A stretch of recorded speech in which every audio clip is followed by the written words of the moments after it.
লাউ দিয়ে মাছ দিয়ে রান্না করব আর লাউ চামড়া ভাজি করব।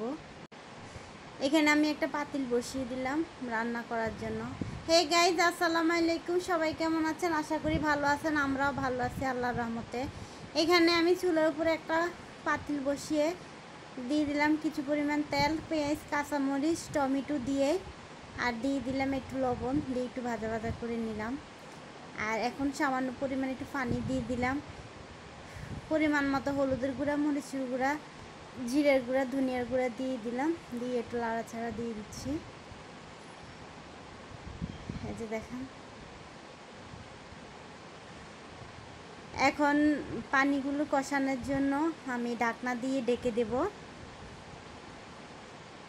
পানি কষানোর পরে লাউ দিয়ে দিব। এই যে লাউ দিয়ে দিলাম পাতিলে। এই দেখেন লাউ দিয়ে দিচ্ছি। এখন এভাবে সবগুলো লাউ আমি পাতিলে দিয়ে দেব।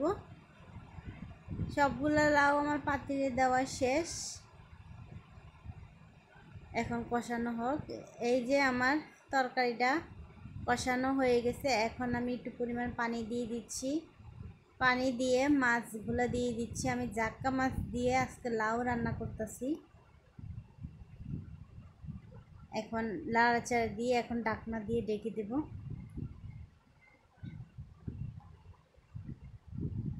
লাউটা আমার প্রায় হয়ে গেছে। এখন আমি ধনিয়া পাতা দিয়ে দিব।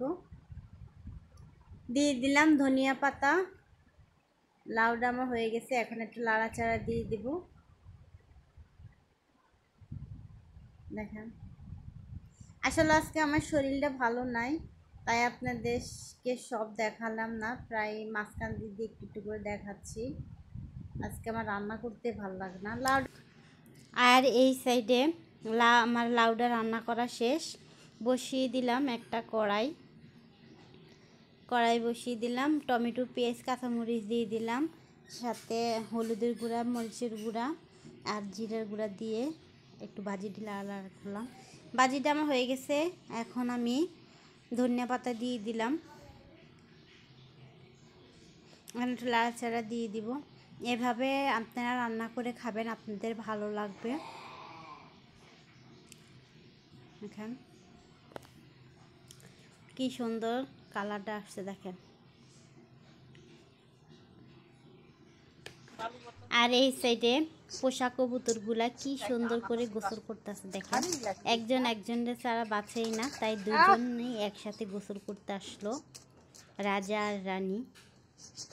কি যে ভালো লাগতেছে। গোসল করা শেষ। এখন দেখেন আরেকটা গোসল করতেছে। কি সুন্দর করে গোসল করে।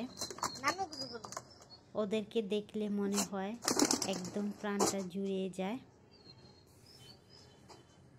একজন উড়ে গেছে, আরেকজন এখন গোসল করে একদম পুকুরের পাড়ে উঠে বসলো, দেখেন। এখন এই দুইটাও গোসল করবে, একটু একটু করে ভাব নিচ্ছে, বেলা আমরা গোসল করব। ওই যে ওই দুজন রোদ শুকাতে গেল।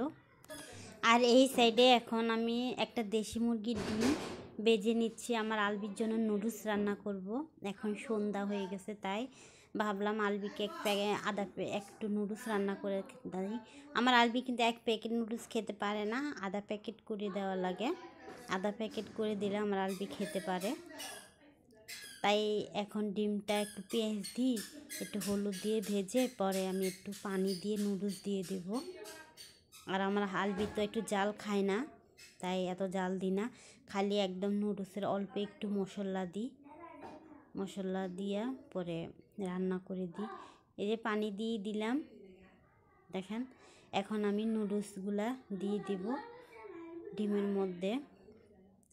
আমার আলবি এভাবে নুডলসটা পছন্দ করে। এই যে আমি আধা প্যাকেট নুডলস দিয়ে দিলাম, একদম সিদ্ধ করে দিয়ে। এত আমি তেল উপরে ভাজি দিই না, হালকা একটু তেলে দিয়ে দিচ্ছি। বাচ্চাদের বেশি তেল খেতে হয় না, আর নুডলসে এমনিও তেল, তাই একটু কম তেলে দিচ্ছি।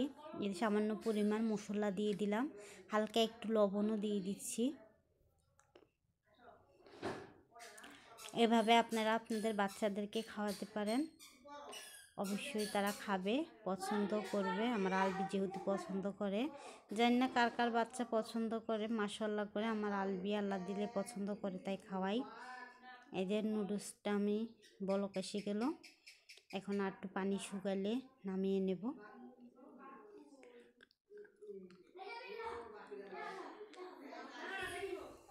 আপনারা এইভাবে রান্না। আমার নুডলসটা হয়ে গেছে, এখন আমি নামিয়ে নেব। এখানে ভিডিওটা শেষ করলাম। আল্লাহ হাফেজ, দেখা হবে আবার পরের ভিডিও।